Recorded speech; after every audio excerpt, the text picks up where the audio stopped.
that they open a section especially for you guys and for us as well. But the concept of the exhibition started when I was doing drawings with my son Hugo, who's just about to be 7 years old. And we draw a lot together, we do a lot of paper planes and other things. But he's very often frustrated because he thinks that his work is not good enough. So he does a drawing, he's not happy, he scraps it, he throws it away. And so I was asking him, why are you doing this? And he said, it's raté, which means failed in French. I'm saying there's no such thing as failed. Whenever I do a drawing, it's never as good as I would imagine it to be, but it doesn't matter because it exists. And so I encouraged him to draw, and not think of it in terms of failed, successful, just to do it. And the more you do, the more happy accidents and surprise you have. So that's why in this exhibition, we've made all of the drawings on the side, on the wall. They're meant to look like the sort of drawings that you would do normally. And then if you're not happy, you scrap it and you throw it away. So it's as if we took them from the bin, reopened them and put them on the wall. And that was for me a way to show that even something that you think is not good, is failed, is always good enough, and we can even put it on the wall of a museum to share it with. We've also made installations, these sort of big things that you see that are not flat on the wall. We call them installation because some of them are a sculpture and some of them are something a bit different. And for these ones, I wanted to have something that looks different from the drawings so that you can separate both and read them better. We said reading, we can read images like letters. And so these ones, they're more like patterns, like little marks, lines, dots behind. And they're more decorative, but in each one of them, there's still a little something. What do you see in this? Scribbles? Yeah, no, you're right. For me, that was a way because I was questioning what type of pattern I was gonna do. And then usually when I work with brush pen like this, you see, and sometimes there's too much ink or not enough. So before doing like a drawing for work, I sort of do this on a piece of paper to get just the right thing. And then sometimes when I see the finished sketch, there's no drawing, there's just little marks, and I'm like, oh, that's beautiful, that would make a good pattern. And so I wanted to make it as if this was a decorative pattern of mistakes, and we see the little character who's actually been drawing it.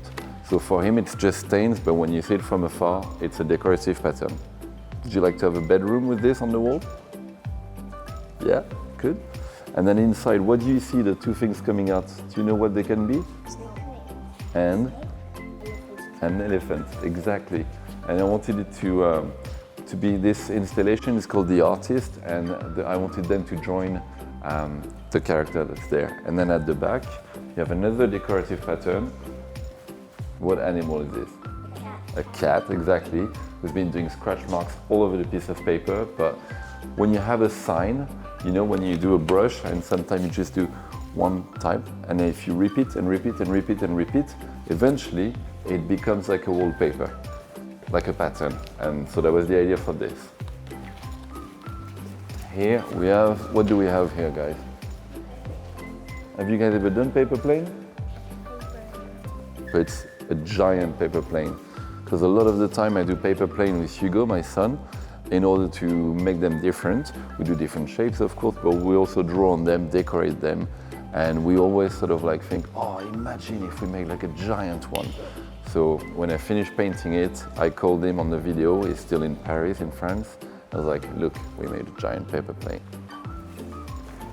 Every installation is meant to look like one giant piece of paper. So it's as if you took those pieces from the wall and made them even bigger. So here we have a lady who's sleeping with a dog. So a lot of people like sleeping with their dogs. But her husband is, where is he? Where do you think he is? He's squashed by the first piece of paper. So you can see his hand, his feet. So he's trying to get out. And here we have the last one called The Climbers, a dad and his daughter doing rock climbing. Have you guys ever done rock climbing? Yeah? But what can you see? What is she doing, the daughter? She's drawing, yeah, exactly. And the dad is surprised because he can see that the decorative pattern that they're climbing on is actually drawn by her. So she can go wherever she wants because she can draw wherever she wants. And what are these? Footprints. Do you think they're coming from? The dad? Not because he's wearing socks, so where could it be coming from? First one who finds out can tell me. Could be mud, could be paints. There's a lot of paints here. And what is this? The guy who's actually stepped in a pot of paint and then he's walked all around and made a mess. But same as the little scratches of the cat or the paint marks over there. It's if you repeat a sign enough, then it becomes a pattern.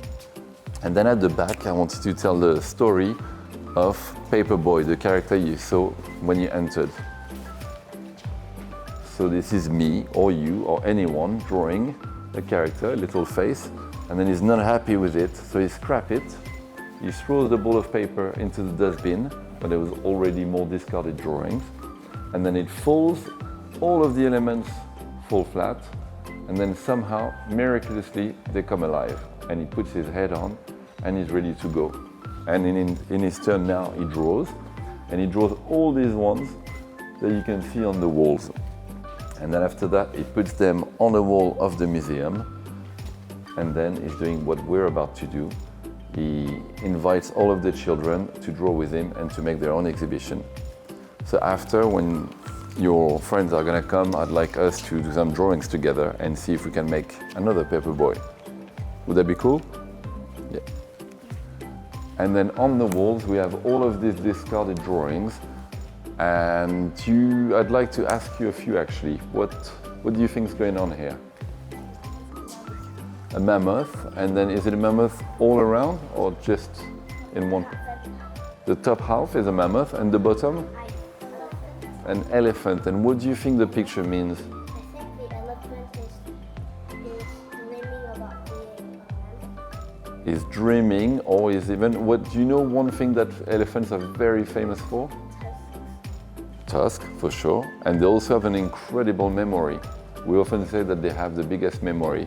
And so this one he has such a good memory that he can remember his ancestor, the mammoth. So he's dreaming of what it would be like to be a mammoth. What do you think is going on at the top?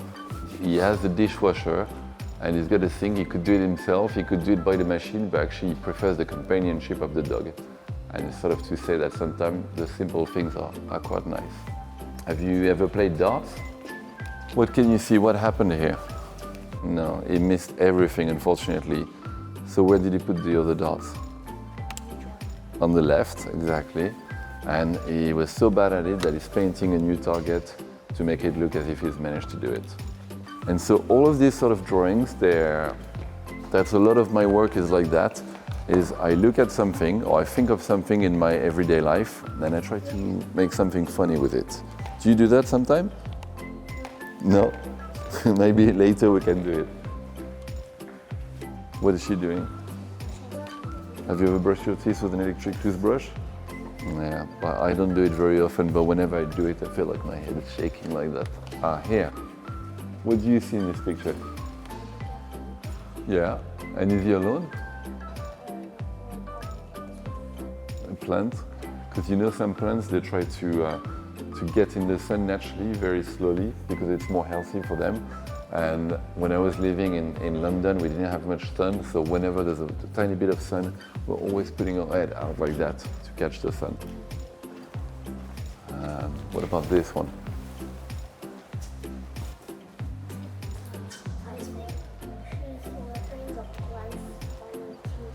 Exactly, because they're all dead on her t-shirt, but she's watering them like she's watering the other plant and it's coming to life. This one, I wonder if you're going to understand what's happening. Can you recognize this letter? Q, W. Where do you normally have letters in that order? On a computer, exactly. And for me, when I work, at the end of the day, usually I look at my hands and they're full of paint. Someone who would work with wood would have splinters, someone who would work on a farm would have dirt.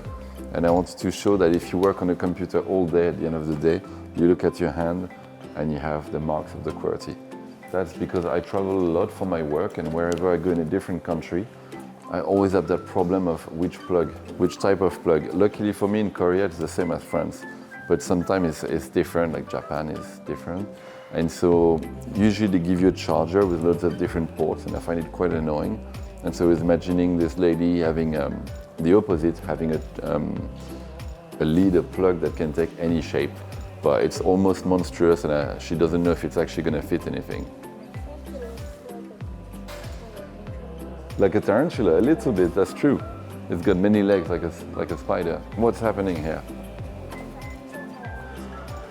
Very good.